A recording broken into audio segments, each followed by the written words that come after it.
You're listening to an Anazao Ministries podcast.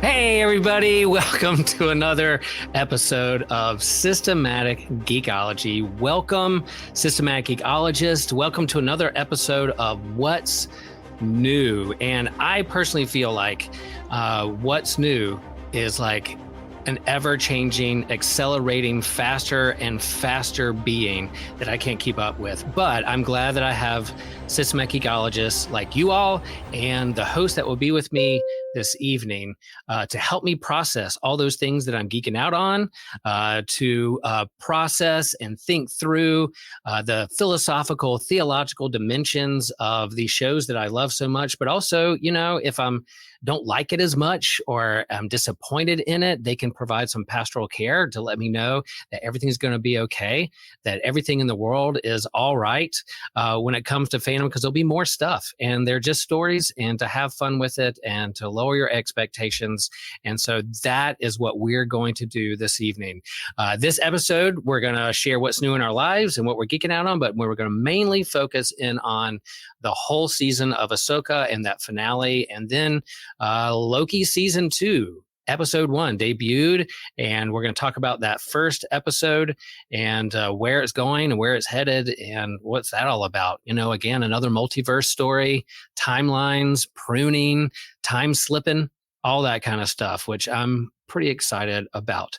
So we're going to ask that you on this video, because we are recording this live through our YouTube channel, to smash that like button and to also share with friends, hit subscribe, let people know what we're up to and what we're doing. And again, thank you. There's a lot of options out there, a lot of things happening, but you chose to spend your time with us on YouTube and with your podcast. So thanks. So without further ado, I want to invite some friends on this feed. They're going to help me process some stories that I'm geeking out on. So first of all, I want to bring up my friend Kevin. There he is. Kevin, what is new with you? What have you been geeking out on? What's up, Will? I love the intro music and your intro, by the way. This has got me going. But I'm doing well. I was just traveling, so I don't have a ton of new stuff, but I did want to mention I saw The Creator about a week ago. That's the new sci-fi movie from Gareth Edwards, who's the guy who did Rogue One. And actually, Rogue One was his last movie before this, so it was an interesting gap there. But usually, I mean, there are a few directors who take that kind of long gap in between projects, but The Creator is an AI sci-fi movie where humans and AI, start a big war. And at this point, the movie starts, the only area that still supports AI is this futuristic version of Asia called New Asia, and the humans the rest of the humans and the American government are going in to try to thwart the last remnants of it and to find the original creator of the AI technology. And John David Washington plays one of these soldiers who's sent in to infiltrate, and his story goes from there. He ends up losing someone in the process and goes rogue for a long time before he's brought in back to this mission to New Asia. And the movie as a whole, it's a mixed bag for me in terms of the script. There were big plot holes and things where I thought there could have been more of an emotional impact. But it is one of the most visually striking movies I've seen in a while. It's amazing from that end. And what's really interesting is that it's been pointed out in videos and reviews and stuff, is that it was made on an $80 million budget, which some of the biggest blockbusters these days are made for $350 million, and they don't look nearly as good. So this was very much utilizing the resources that Gareth Edwards had, and was very much an emphasis on quality. And that's, I think, why it took a while to make. But anyway, like I said, I do have some heavy criticisms of story wise, but the acting is great. The visuals are phenomenal. And I just try to support more original films like this that aren't based on any IP. So that's why I recommend people see it. And unfortunately, it isn't doing well at the box office. And, it saddens me when that happens, because it sends the wrong message to Hollywood. They're like, oh, see, we don't, need to support original stuff. That doesn't make any money. So I just put that out there because I want audiences to go out and support original movies and shows that aren't based on anything previously because, even if you don't like one in particular, it'll lead more to others. And not everything has to be based on an existing property. So that's, I know I could rattle off several others, but that's the one I wanted to focus on today because I know we got a lot to discuss with Ahsoka. Yeah, I was going to go see that movie, and I pulled up the trailer for my wife, and the whole AI thing and big bombs and everything that's going on in the world this weekend. I was kind of like, maybe I want to watch something that's not as heavy. So, and that's fair. Yeah. But at the same time, though, it's actually pretty action adventure for the most part. That's the thing. I actually wanted it to be deeper. That's where I saw in the script. I think there were elements of that. But there are also, elements of that in like the fascism and, global politics and like it references a lot of sci-fi movies, but it also references classic films like Apocalypse Now and Bridge on the River Kwai, and it draws influence from those. So it's really interesting. But I do get, wanting to escape as well. All right. Well, all right. I have another friend with me, so I'm going to bring him on board. He's going to tell me, Daniel, what's up? You may know him from other episodes and his famous YouTube channel that we want to promote. Daniel, what's the name of your YouTube channel? And then what's new with you? What are you geeking out on? Oh, you're muted. You're muted. Oh, that's good. Please, Will, you're muted.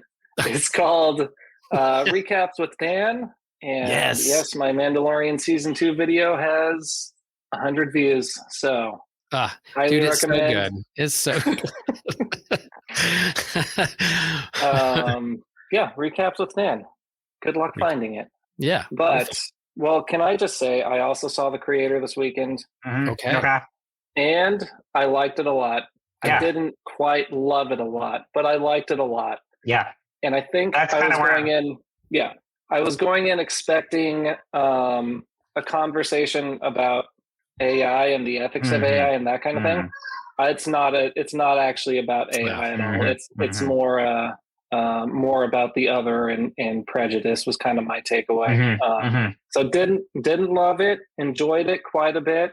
Very thought provoking. And someday when I feel like being sad, I'll watch it again.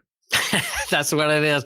I know. It's a fair assessment. We were going to go see it, and I was like, I think I'm going to be sad at this movie, so let's pass on. There's a place for that, and there will be. I'll probably see it. I'll watch it online, maybe go to theaters. But this particular weekend, I was not there.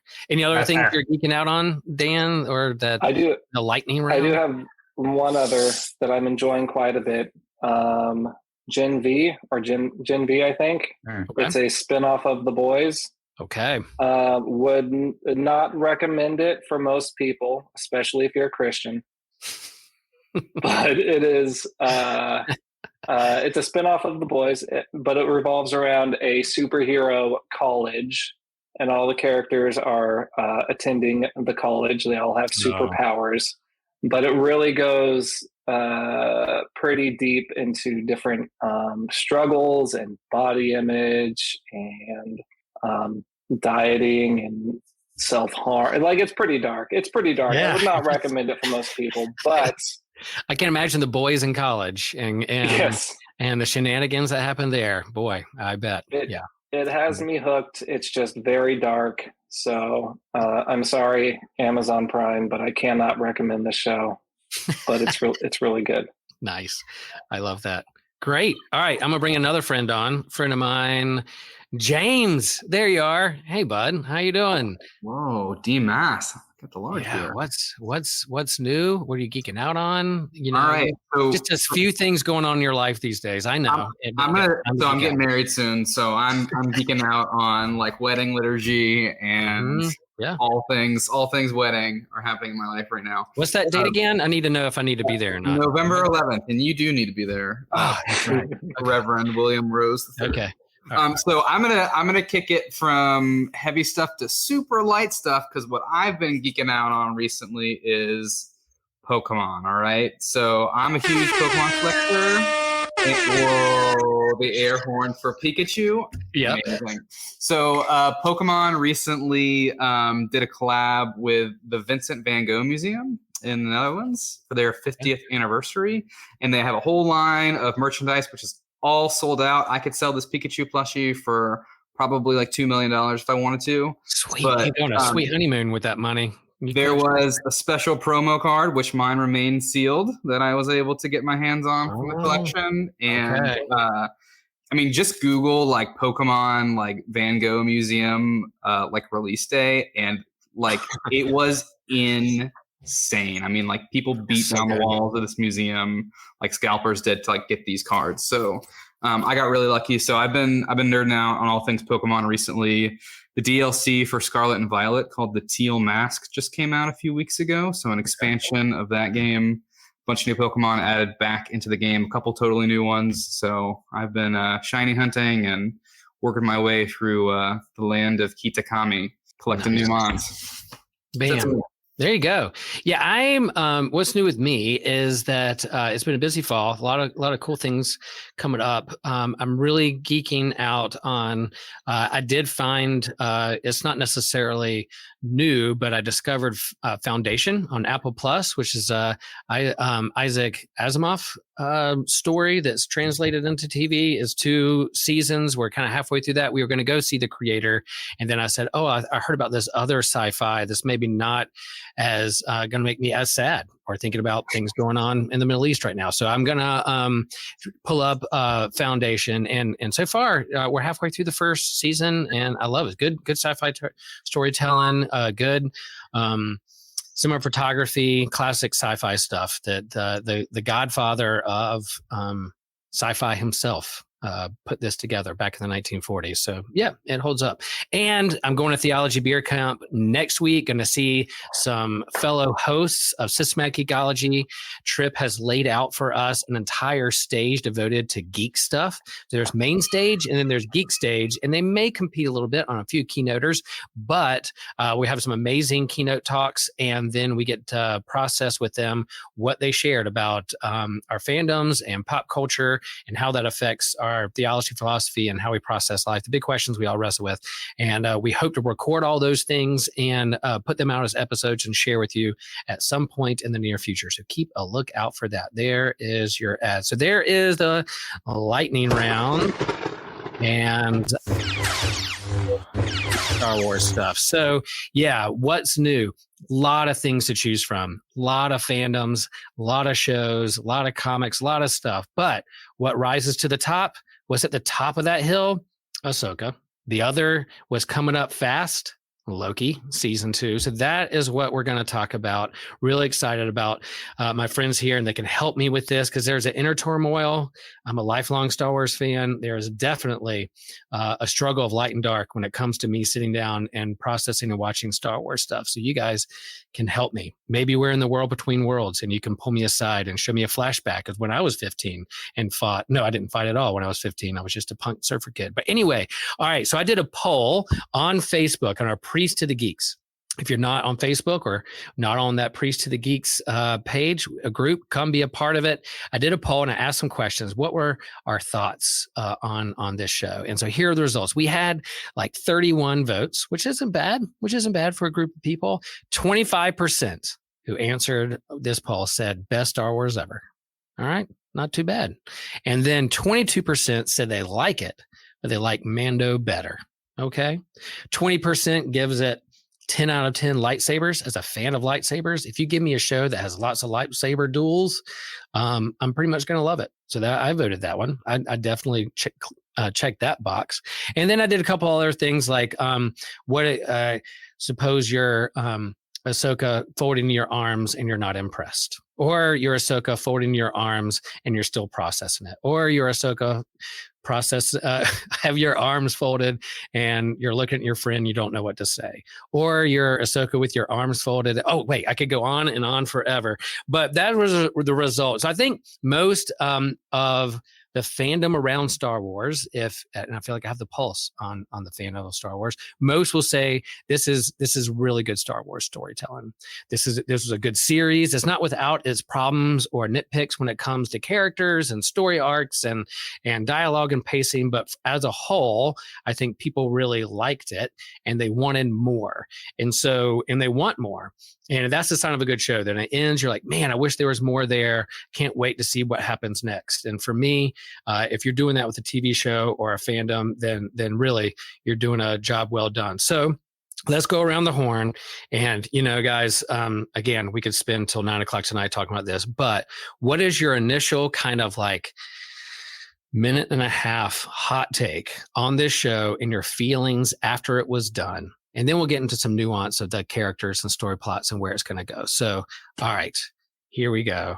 James, I'm going to start with you. What is your minute and a half hot take on this show? Oof. Oh man. I loved this show for so many different reasons. Introducing these characters into the mainstream of Star Wars fandom was really awesome to watch happen for me. I thought the show did a great job at answering a lot of questions, only to open up a new entire subset of questions that is going to make people really want to come back. I also think it did a good job at what it said it wasn't supposed to do. So all of the press around it was, you don't need to watch Star Wars Rebels or Clone Wars before this show happens to make sense. But if you watch this show, you're probably going to want to go back and understand all of these connections. So it would be interesting to see what like the numbers for streaming for like Rebels and Clone Wars are on Disney Plus, like post this show wrapping up. Because I think people are going to want more, and more is already available. It's just more in the past. So, I mean, for me, there were some pacing issues. There were some episodes that felt super duper slow. A whole lot to do around not a whole lot of movement. But that's neither here nor there. I ended up, I think, really loving the show. We talked about last time we got together, Will, on one of these podcasts, the baptism moment that came for Ahsoka. So some super powerful Christian imagery there. Now some Holy Trinity themes with going back to the Mortis gods that I'm sure we could get lost in the weeds on, and a whole new sort of a series of questions around that. So that's my take. I loved it. Was it perfect? No. Was it great for, I think, the fandom? Yeah. 1 out of 10 lightsabers. What do you give it? Ooh, 1 to 10. 1 to 10. Ooh, I'm gonna go 8.5 lightsabers. So you have you have 8 long lightsabers and then like a dagger lightsaber right beside. Yeah, like it's okay. Like one of them shorter. They're not the same. Okay. length. Okay. So, Nice. Okay. Yeah. There you go. Deal. I'm getting away with it. Daniel, all right, your minute 30-second plus hot take oversight of this show and where you sit with it. Go for it. Okay. This is everything that I've wanted out of a Star Wars sequel to the original trilogy. Pacing was a problem, and I wish they had taken the budget they used on 8 episodes and made a 2-hour movie out of it. Yeah. I think that would have worked better, and that's okay. But I loved the villains. I loved the characters. I couldn't decide between whether it was better than The Mandalorian or not. But I think they're very different shows. The Mandalorian, you almost go a whole season without seeing any lightsabers at all. In Star Wars, you want Jedis, you want to see Jedis, but The Mandalorian introduced a whole new world of Star Wars that worked really well, that didn't rely on Jedis. And now this show almost had too much lightsabers. I didn't find all of the duels terribly engaging. Okay. But the last 2 episodes I thought were just perfect, and it was a perfect ending, left it open, but in a way where I look forward to seeing what's going to happen next, but I was also satisfied enough that I don't feel like I have to know right now what's going to happen. So that was my fear. I was afraid it was going to be this huge cliffhanger, and it kind of was, and we're going to have to wait a long time to see what happens. And that's kind of true, but it also kind of ended on a positive note, at least as far as character development goes. Nice. Yeah, and I can't wait for recaps with Dan. And every time Ahsoka crosses her arms, you have something you're going to say, or a huff, or just a sigh, or something's going to happen there. Probably that. Yeah, probably that. All right. 1 out of 10 lightsabers. What do you give it, Dan? I'm gonna go 8, which is much higher than a lot of Star Wars that exist right now. Yeah, there you go. Good one. Nice. All right, Kevin, share with us your minute 30-second plus hot take thoughts. Your avatar for systematic ecology is Kanan, and is a Star Wars rebel. He's in that universe. His son shows up in Ahsoka. He has force abilities. So there you are, standing there with your lightsaber. What are your thoughts on this show?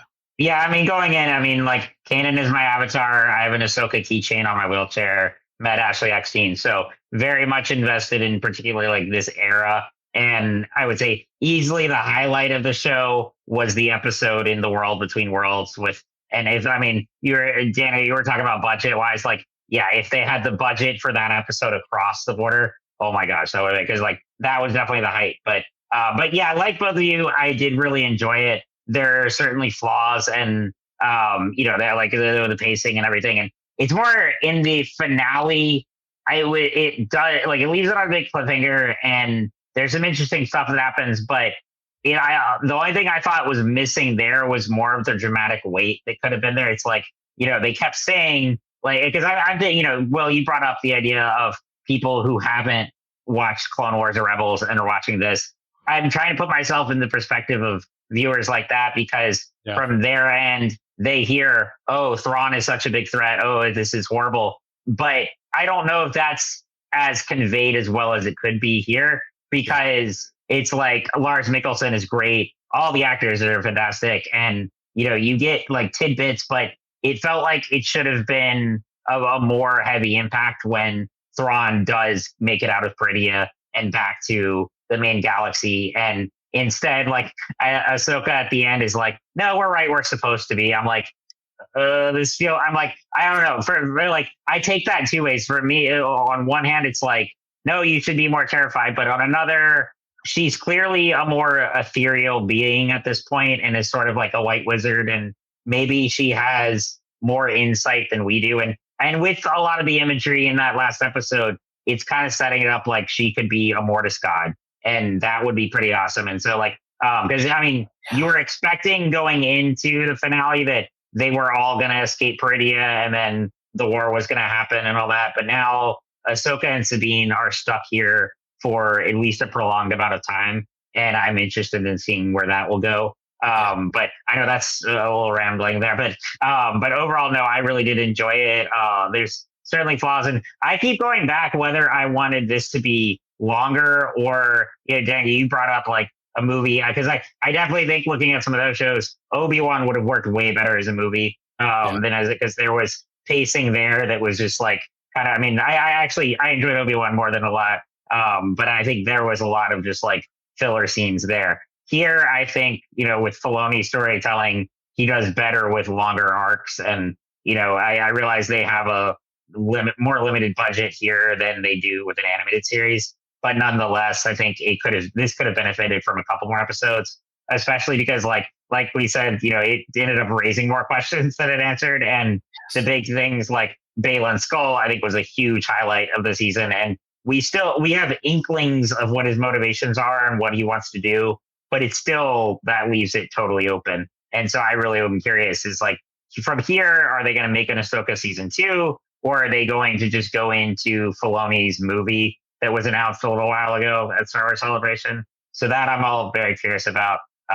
Also, it just would have been chef's kiss if at the reunion at the end when Ezra reunites with Hera, why wasn't Zeb there and why wasn't Callus there? That would have been cool. Yeah. But like, that was like, come on, but still, and Ezra was a major highlight. Great actor there. And that was really cool. Just seeing the seamless transition from these characters from animated to live action was very satisfactory.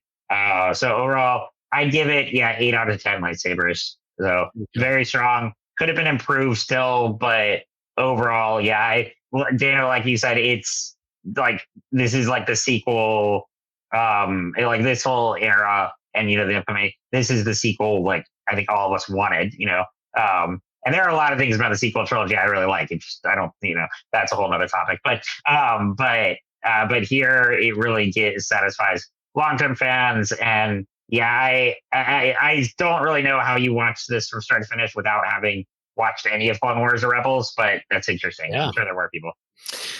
Nice. So the mystery here is, though, we have 2 8s and an 8.5. Will bring up the average or down the average on lightsabers? Stay tuned after this commercial break. Nope, there's no commercials. We're just going to go right into this. I'm with you guys. I'm with you. I thought this was peak Star Wars. I think Filoni understands the grandscape of the Star Wars universe, put all the keys in his hands of the storytelling moving forward. I totally trust him when it comes to telling a story. I do think I'm a little curious, or I scratch my head a little bit when it comes to like editing and pacing issues with these shows. Obi-Wan had it. Sometimes Mandalorian had it for me. This one definitely had it. It's Rebel season 5, is with Ahsoka in there. I guess this season, right? There was 4 seasons of Rebels, and this is this is the 5th season. I'm a huge fan of lightsabers, and so you could just throw them in every single episode, and I will just eat it up. I've been that way since I was 4.5 years old, and will continue to be so. So lightsabers show up, I'm there and love it. So I love the grand scope of the universe. I love the newer characters, the legacy characters, if you call them legacy from Rebels. I do think that at times it felt like a big setup for the next season or a movie. And that it's been frustrating me with some of the Disney Plus shows and some of Star Wars. I feel like they'll do a setup and then they got to wait 2 or 3 years to answer some questions coming later. And I just need like 3 or more sentences, 3 more narrations, a couple explanations, couple character moments where they have a heart to heart, where it's not like, well, it's complicated. It's like, no, just have a conversation like your friends about why is it complicated. I wouldn't say that to my friend who I haven't seen in 20 years. I'd be like, hey, we need to have a conversation. Maybe you don't want to ruin the moment. You don't want to be a Debbie Downer or whatever, but I feel like there could be some conversation in there that would have helped the storyline. All in all, man, cool moments. Episode 5, the baptismal imagery, the Anakin flight. I think the series peaked with episode 5, and then everything else was just kind of, icing on the cake. I did feel like the finale fell a little flat for me because I knew the cliffhanger was coming. I think it could have used 2 more episodes, make it 10 episodes, and then there you have it, or make it to a movie. I know that they're going to have a big challenge on their hands with what to do with Balin, because the actor who played him passed away. And so what do you do with that character in terms of recasting? You kill him off screen, you have conversation, you do an animated short about him, all those things. I don't envy what they have to do to tell his story and what's going on next. The potential that I've been thinking about, we have the baptismal imagery. I'm a good Lutheran. Orthodox Christianity says, what do you baptize in? The name of the Father, Son, the Holy Spirit. So Mortis is there, and you have a father, you have a son, you have a daughter. Man, at the end, all right, y'all, we're talking about Ahsoka. If you're still hanging in with us, and there's spoilers, sorry, but there's Anakin, this Force Ghost at the very end staring. What if he's the father, and then he invites Ahsoka to be the daughter, and then either Balin, or maybe you could even have Luke be the son, and you have this kind of Trinitarian Mortis Force thing, and that explains a lot of why Ahsoka's not there in the sequel trilogy. She is a part of that Mortis Trinitarian entanglement that's happening there with the Force in this show. So there's a lot of potential there.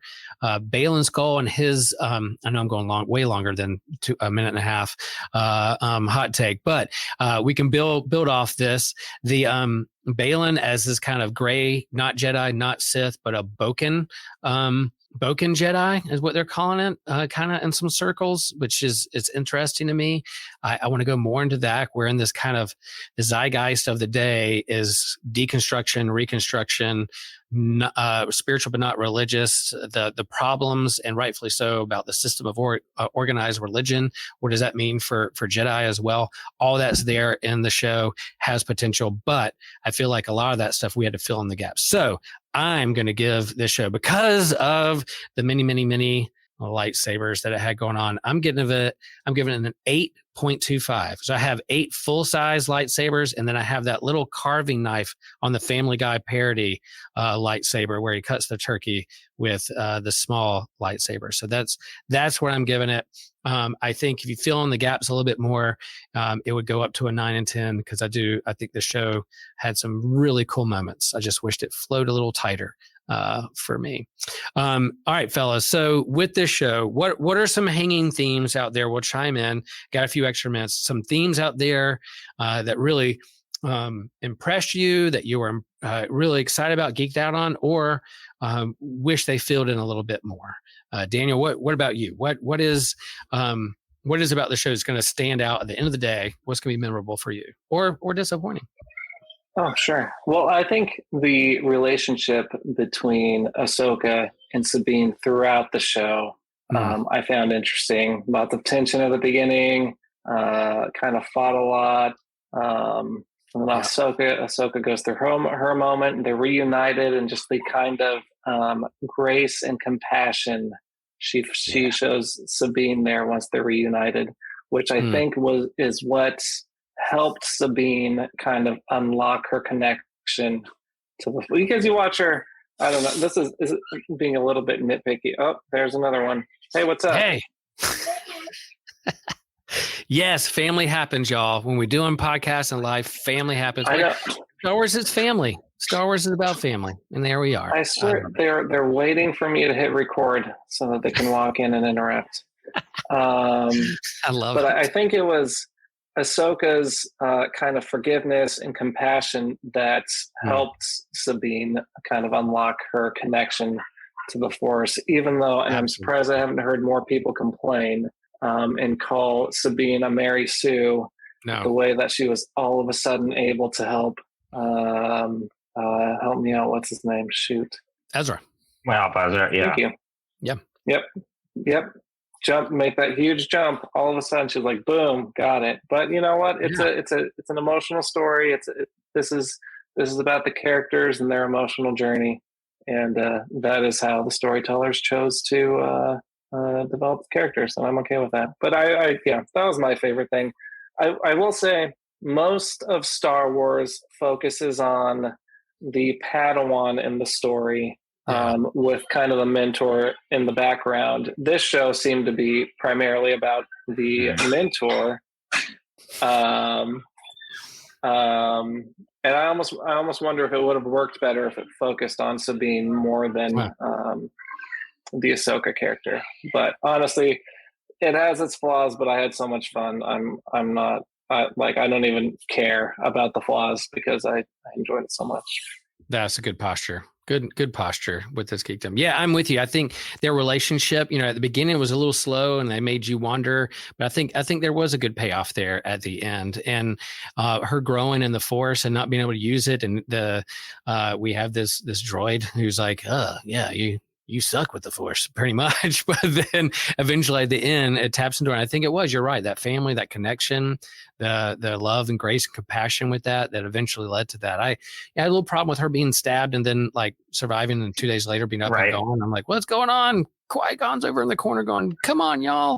But I do think that her character growth, she was fantastic and a big part of that. I loved her. So that's good stuff. I love that. Dane. Can I just say at the beginning of the show, when Sabine was stabbed and then was okay a few days later, was especially annoying in the finale when when Ahsoka killed the witch, and it seemed like a couple slashes across the belly and then she was dead. That was okay. I did have a blast, but that was really annoying. Yeah, if you're gonna have zombie troopers, man, you can decapitate her right in front of everybody. Like, that's not too graphic for a Star Wars family. Why not? Let's just make her she's dead, really dead. That's what's going on. Yeah, I'm with you. Here we have host of the show, friend of the show, Christian. He gives it 8.5. Man, that is going up there. Would have preferred Ahsoka to be more of a character in her show, but big Sabine, I'm being Force sensitive, but Thrawn and Ezra were perfect. Loved Balin, and fun overall. Good stuff. Yeah, Christian, we're with you. We're pretty much on the same page. And he's a huge Star Wars fan. He doesn't like the sequel trilogy as much. We're kind of, we're somewhat in the same camp with that. But man, I'm glad to see Ahsoka won him over there.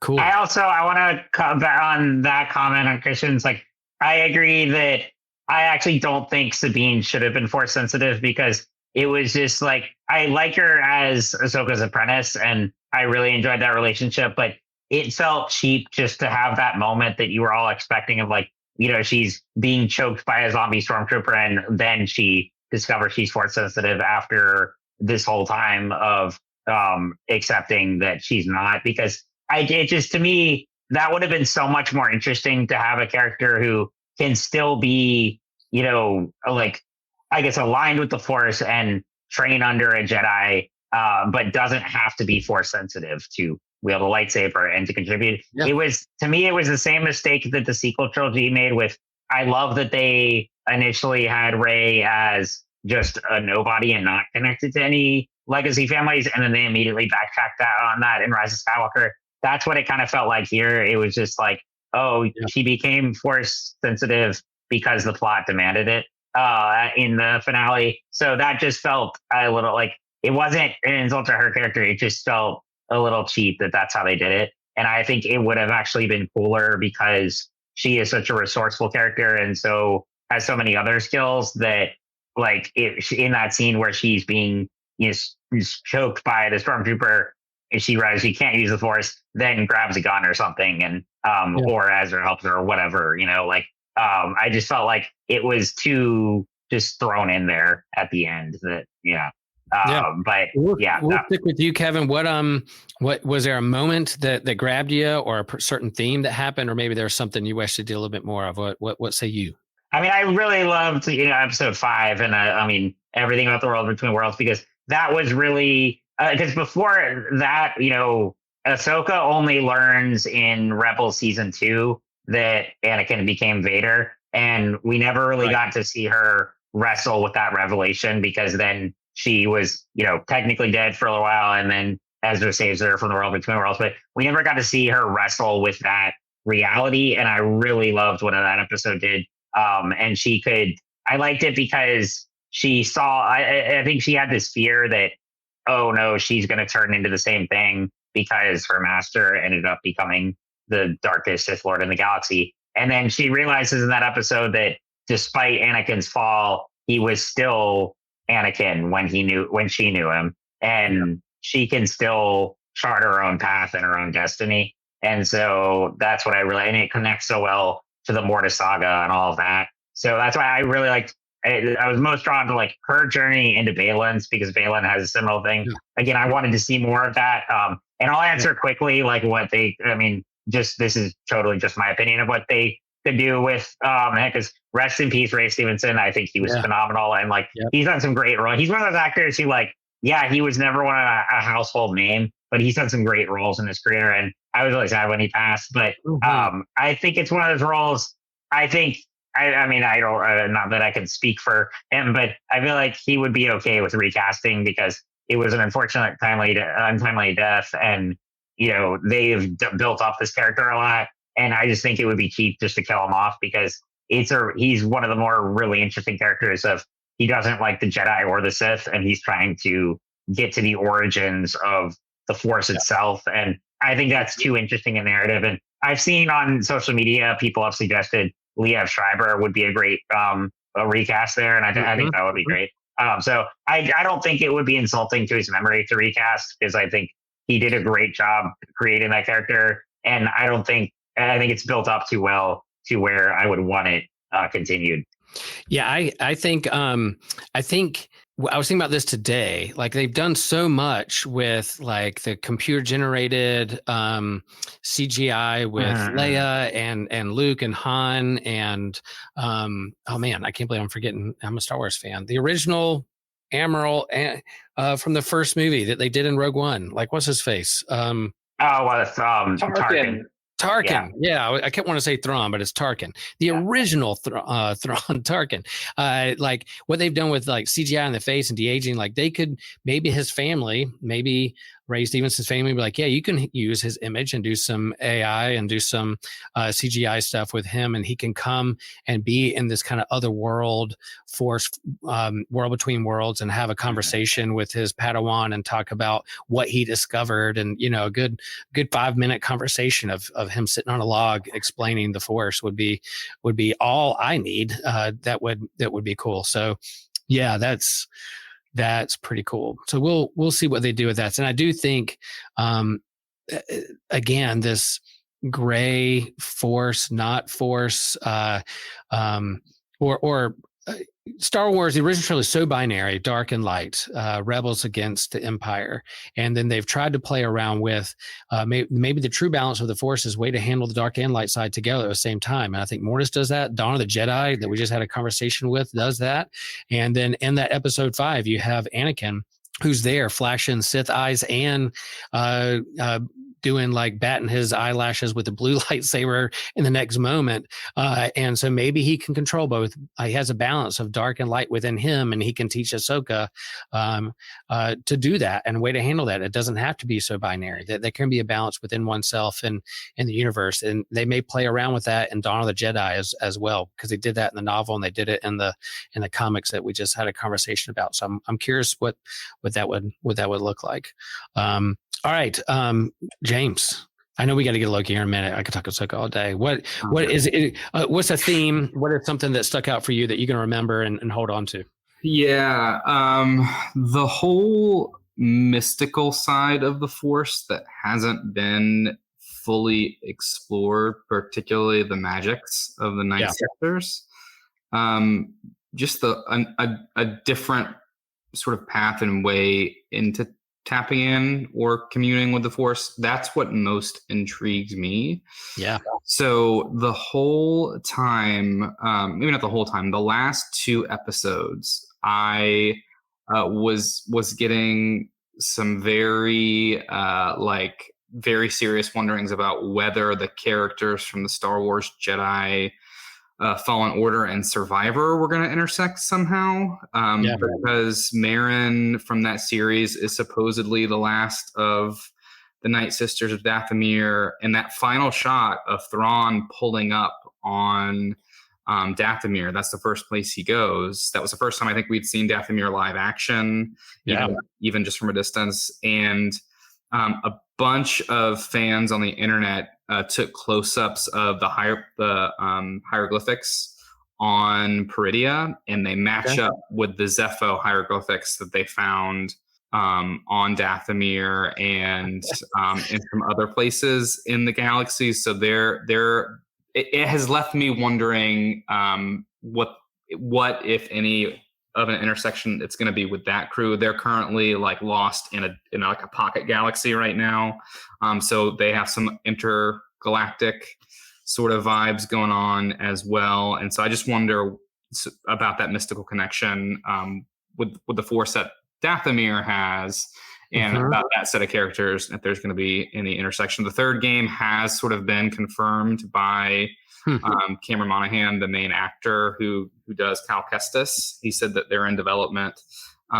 So, I don't think that a Filoni movie is what comes next.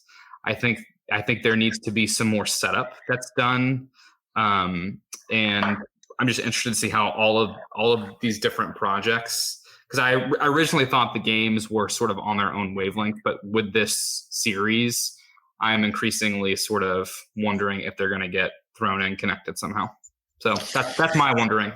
Yeah, wondering what comes next. How they're going to tell more of this story. Obviously, more story to be told. They left you out there. What is it going to be? Is it going to be video games? It's going to be another season? Is it going to be a movie? I think the writer's strike plays a big role in that. What they do with actors who have passed away and what's going on next and how they sign. They're throwing these curveballs all the time, and that's why I wish in these series they would tell more, because it's like you have a limited amount of time, a little amount of money. Tell all that you can do everything you can do. Let's not wait another 2 or 3 or 4 years. Pack it in there, but that's me just wanting more Star Wars, and that's kind of where my fandom is. But yeah, overall, fantastic show. A lot to digest there. I definitely will go back and rewatch. Not every Star Wars TV streaming series I go back and rewatch a couple episodes, couple scenes, but I do think I'll go back and rewatch this all the way through and see what happens next and leave me there. So good stuff. All right, well, a little bit more time. So there it is. It's some lightsabers. Let's talk next. All right, let's see. We're going to do, all right, Loki Season 2, Episode 1. This is the only MCU streaming TV show that gets a second season or has a second season. They've rolled out a lot of seasons of expanding MCU through the streaming services and try to play around with a lot of things. Here we go. There's other properties and characters who are rumored to have more seasons. There's Miss Marvel's going to get a whole movie here in about a month to build on her story. But Loki Season 2, Episode 1. Man, I'm just going to not bury the lead. I love this first episode. I loved Loki Season 1. I thought it was fresh. I thought it was different. I loved what they did with the character, bringing him out of, he's not the one who's all the way through 10 movies. They pluck Loki out of the original Avengers movie. And so this guy has some character arc and growth to go. And so we're going to watch him go through that and the whole like timeline, multiverse, variants, the TVA. Season 1, I just enjoyed so much and couldn't wait to see what happens in Season 2. And here in Episode 1, they pick up exactly where they left off. There's no time gap. Playing around with time. There's no time gap. We're not seeing him 10 years, 20 years later, whatever. They just pick right up to where it's going. And I was really excited about that. Kevin, I know, hasn't seen this, but he doesn't care about spoilers. And so, Dan, initial thought of Loki, Season 2, Episode 1. How did it hit for you? All right. It was fun. It was I enjoyed it. Yeah. Didn't hit hard. Really enjoyed the introduction of Short Round's character. What's the actor's name? Yeah, I'm so bad. Nobody knows. I'm so bad. I'm so bad with that. Someone can chime in the comments. We can get. Yeah, I know him by his characters that he played in other movies, but his I'm not sure. I'm bad with names. But he was great in the whole. Kiwi Kwan. Kiwi Kwan. Kiwi Kwan. You're looking for the actor's name. Cool. Yeah. Yes, he was great in the whole sequence of him talking to Owen Wilson's character in Mobius. the present. Mm-hmm. Yep. Wow. See, I'm glad you said that. I almost embarrassed myself and said Morbius, and that is not the same. That's a matchup we're all waiting for. Wow. And then talking to Loki in the past, and he's developing this new thing, and then realizing in the present, like, oh yeah, I do have that actually. That was a lot of fun. The MCU, they need to figure something out. Yeah, because I am usually very, even if it's not like a 9 out of 10. I'm like, I enjoyed that. I enjoyed Shang-Chi. I even enjoyed Doctor Strange too. But they don't seem to have as many connecting threads, and I think they lost it at the introduction of a bunch of TV shows. So, but I'll keep watching it. Not for the same reasons that I'll keep watching Star Wars, but they're fun to watch. They're just fun. I enjoy them.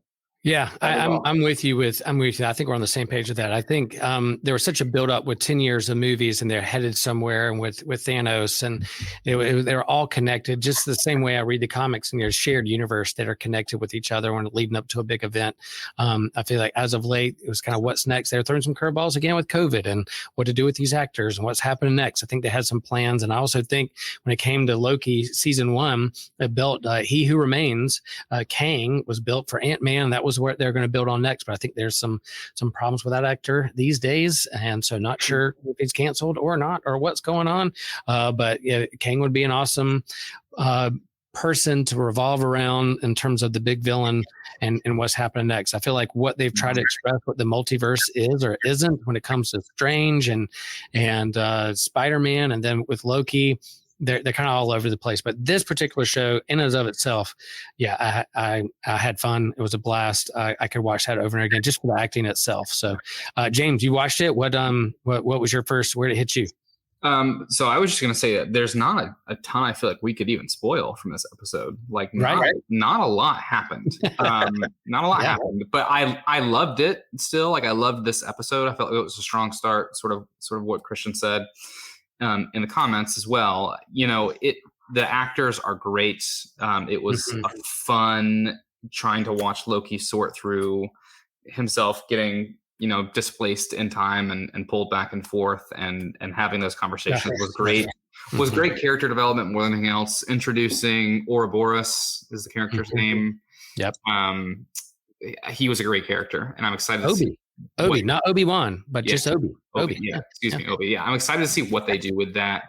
Yeah, and this was really the question for me. Again, is around Jonathan Majors as Kang, and he didn't show up in this episode at all. There was like one flashback of He Remains. But they could have done some things. You saw his sort of facade in some of the settings.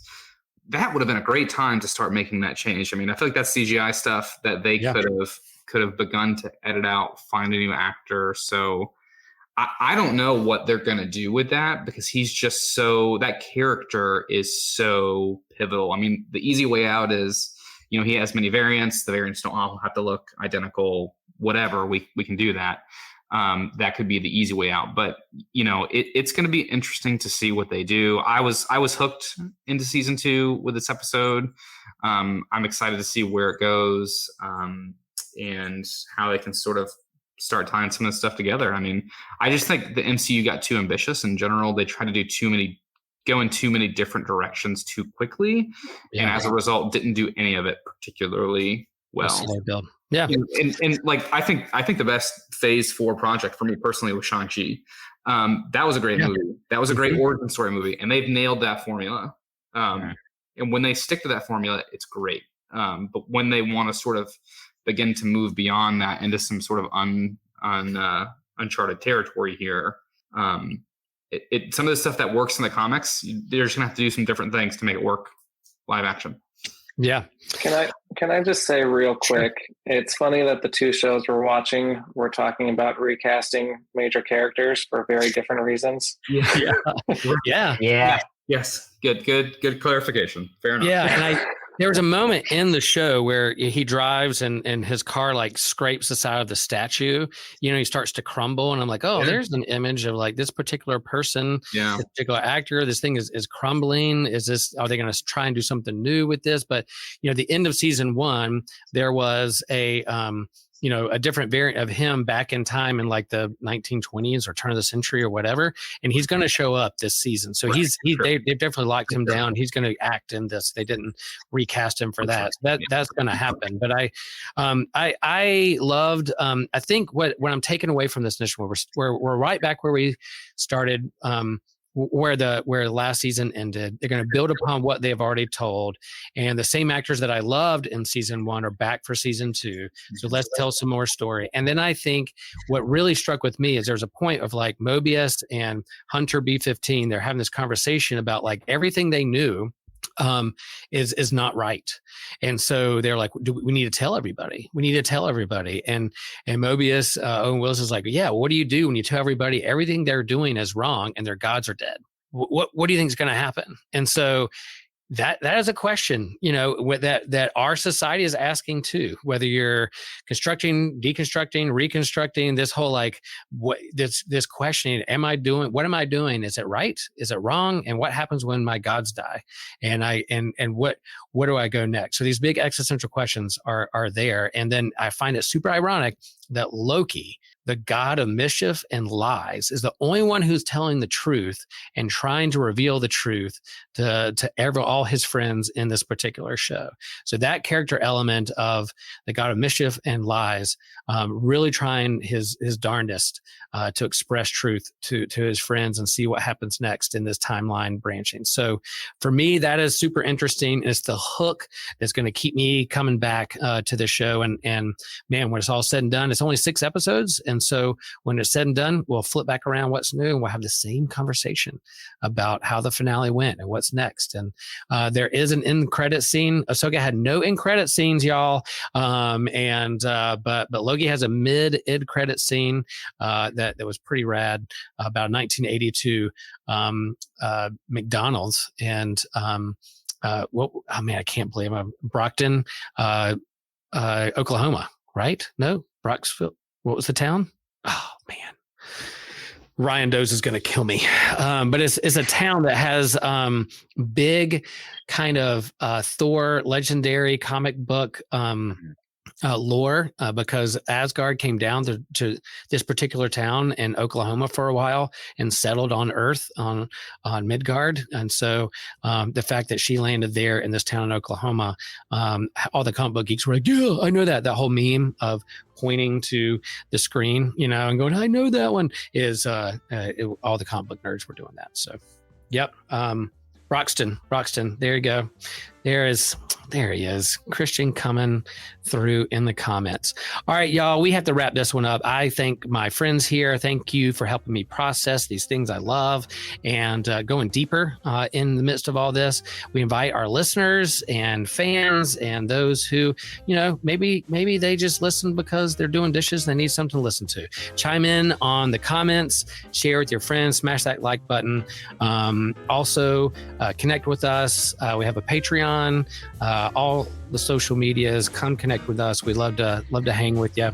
And so yeah, as always, I want you to remember that the Force is with you always. So share the faith, share the geek, y'all. We love you. Peace.